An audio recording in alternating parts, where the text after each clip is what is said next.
बहू, स्वागत है तुम्हारा हमारे घर में। बहू, तुम दोनों अपनी नई देवरानी को यहाँ के तौर तरीके अच्छे से समझा देना और हमारी सारी परंपरा भी बताना। जी माँ जी। दिशा, हम तुम्हें तुम्हारा कमरा दिखाते हैं। कितना बड़ा ससुराल है मेरा। मेरी सास और दोनों जेठानी कितनी अच्छी हैं। कहाँ मैं पहले अपने गरीब छोटे से घर में रहती थी, पर यहाँ तो सुख सुविधाओं की सारी चीज होंगी। अब तो बस मेरी मौज है। आखिर मैं इतने बड़े घर की बहू जो बन गई हूँ। दिशा कुछ सपने लिए अपने ससुराल में आती है और अगली सुबह होते ही सुबह 4 बजे दिशा की जेठानी निशा और आरती उसके कमरे का दरवाजा पीटती हैं। और जब दिशा कमरे का दरवाजा खोलती है तो वो सुबह सुबह अपनी जेठानी को हैवी कपड़े और गहने में देखती है। आज तुम्हारी पहली रसोई है और हमारे घर में सब सुबह के 6 बजे तक नाश्ता कर लेते हैं। और हमारे घर की बहू ऐसी मैक्सी नहीं पहनती। दिन हो या रात, हर वक्त ऐसे हैवी कपड़े और गहने ही पहनना। अब जल्दी से तैयार हो जाओ। दिशा कपड़े लेकर अंदर जाती है और तैयार होकर बाहर आती है और अब भी निशा आरती उसके कमरे के बाहर ही खड़े होते हैं। आप दोनों मेरे कमरे के ही बाहर खड़ी थी? हाँ, क्योंकि हमारा घर बहुत बड़ा है। अगर हम चले जाते तो तुम्हें पता ही नहीं चलता रसोई कहाँ है।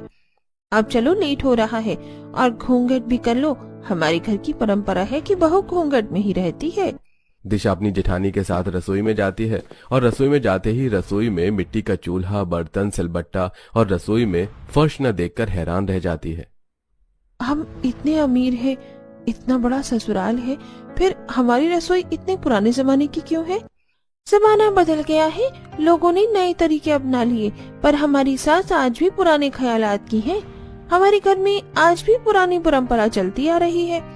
अब जल्दी से पहले गोबर से जमीन लीप लो, उसके बाद मिट्टी से मिट्टी का चूल्हा लीप लेना, जब तक मैं और आरती मक्खन और सिलबट्टे पर मसाला पीस रही हैं। क्या मक्खन निकालने के लिए और मसाला पीसने के लिए भी हमें पुराने तौर तरीकों के हिसाब से करना होगा? ये मैं कहाँ आकर फंस गई। करना तो पड़ेगा। पिछले 5 सालों से हम भी करते आ रहे हैं। जो चीज इतने दिनों से हम सह रहे थे, अब तुम्हें भी सहना पड़ेगा। माँ जी यहाँ आए उससे पहले काम पर लग जाओ। न चाहते हुए भी दिशा को अपनी पहली रसोई के लिए सबसे पहले मिट्टी के चूल्हे को लीपना पड़ता है। उसके बाद वो गोबर से पूरी रसोई की जमीन को लीपती है। साथ ही वो कुछ पुराने जमाने की मिट्टी के बर्तन में खाना मिट्टी के चूल्हे पर खाना बनाती है। कितना धुआं हो रहा है। मैंने तो अपने मायके में बस एक दिन मिट्टी के चूल्हे पर खाना बनाया था। हम गरीब थे, पर हमारे घर में भी गैस सिलेंडर था।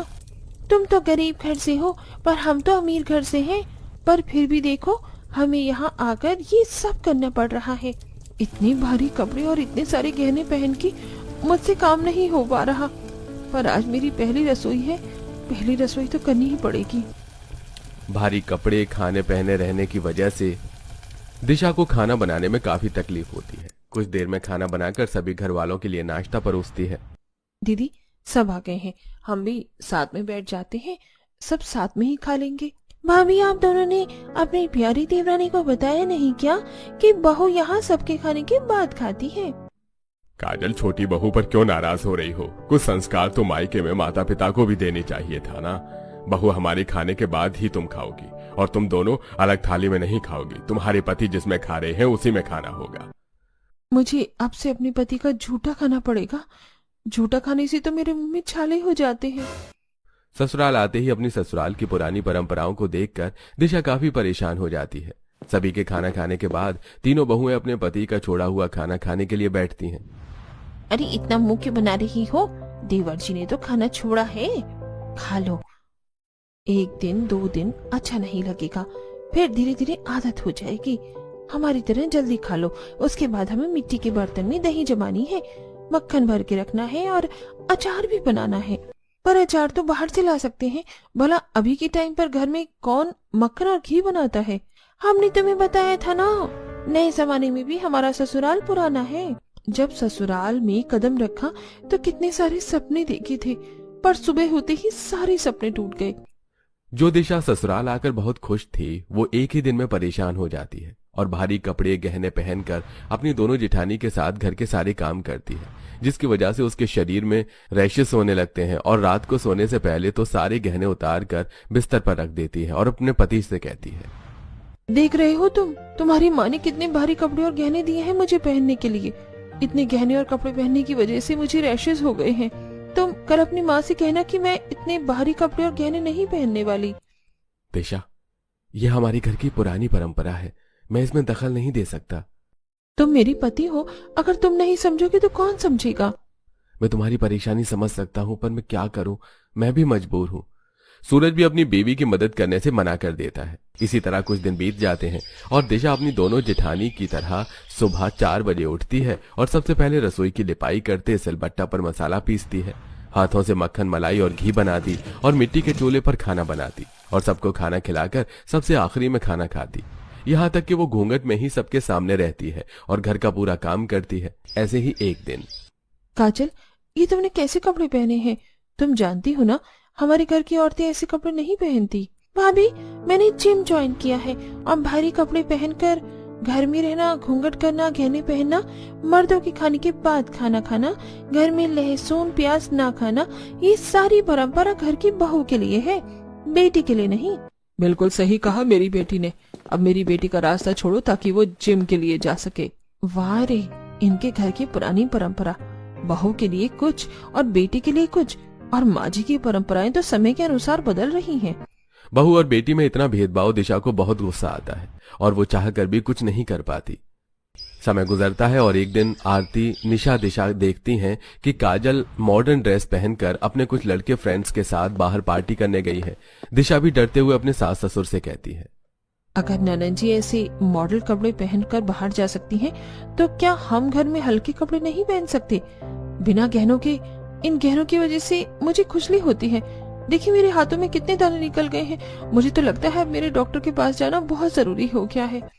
राम राम राम, हे प्रभु, कैसी बेअकल बहू दे दी मुझे।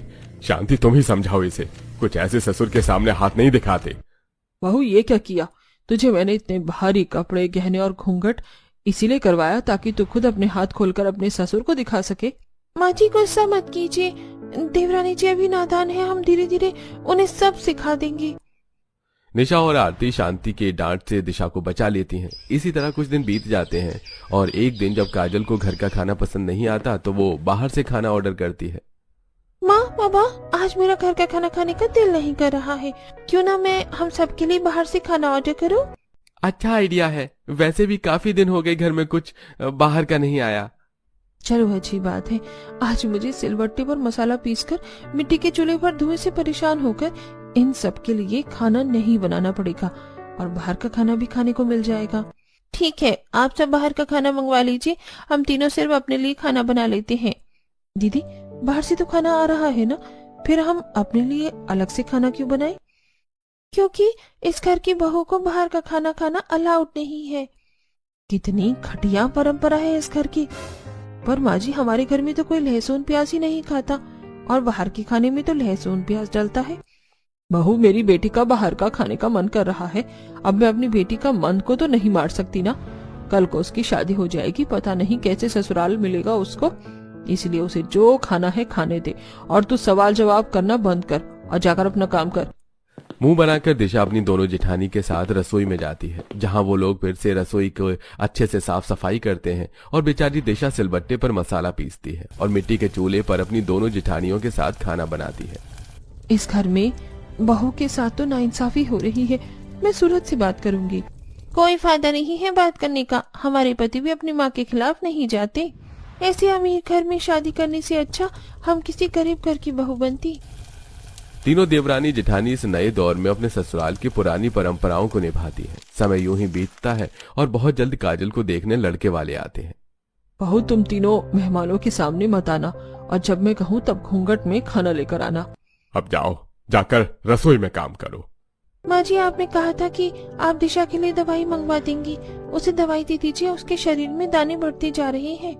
इस वक्त घर में मेहमान आ रहे हैं, बहू को बोलो एक दिन और बर्दाश्त करे। आशा बार बार बोलने पर भी अपनी बहू का दुख नहीं समझती और वो तीनों भरी गर्मी भारी कपड़े पहने और घूंघट में पूरा दिन रसोई में बस काम करती हैं। कुछ ही देर में लड़के वाले रिश्ता पक्का करके चले जाते हैं और बहुत जल्द काजल की शादी हो जाती है। दीदी, अब आएगा मजा जब हमारी ननद भी अपने ससुराल में भारी कपड़े, गहने और घूंघट में रहेगी। मुझे नहीं लगता दिशा तुमने देखा ना, शादी में बस हम 3 ही देवरानी जिठानी इतने भारी कपड़े, गहने और घूंघट में थी।